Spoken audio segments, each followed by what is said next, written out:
There's a lot of like quote healthy things that people talk about, like you need to drink fruit juice in the morning.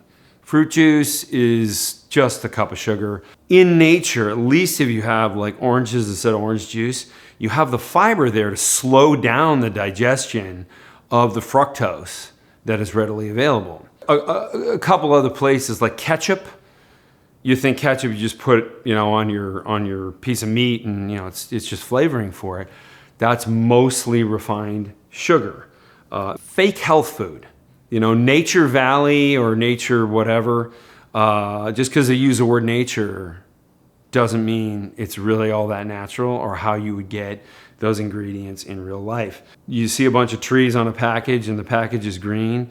It doesn't mean it's healthy either. It's probably just as bad as your typical candy bar. Now, when you have like bread or pastries, obviously there's I don't know if it's obvious because I think a lot of people say, okay, I won't have anything sweet, but I'll just have bread instead. And in fact, if you look at like sourdough bread, there's about a little more than half of the amount of sugar in sourdough bread versus standard bread. And they call it sourdough for a reason, because it doesn't have a lot of sweet taste to it.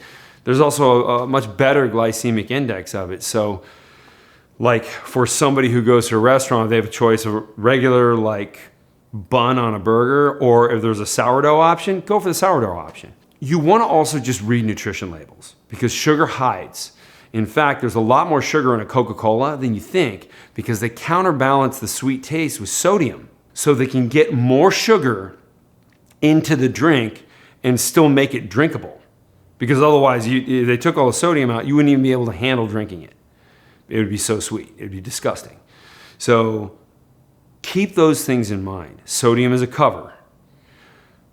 You want to see how many grams of carbohydrates are in there. Most of you are not going to want more than, even with the hyperplasia protocol, like 80 grams of sugar. I even go lower than the recommendation that was made by the study that we based the hyperplasia protocol on, which is how much carbohydrates we should have.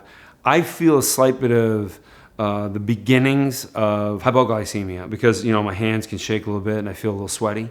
So I even cut back from there. So I do a little bit less. It doesn't seem to bother people as much as it bothers me, but maybe I'm just a little more sensitive to that because I've been experimenting with it for so long. I might have a less tolerant metabolic system than some others, which is a good thing. I'm happy about that.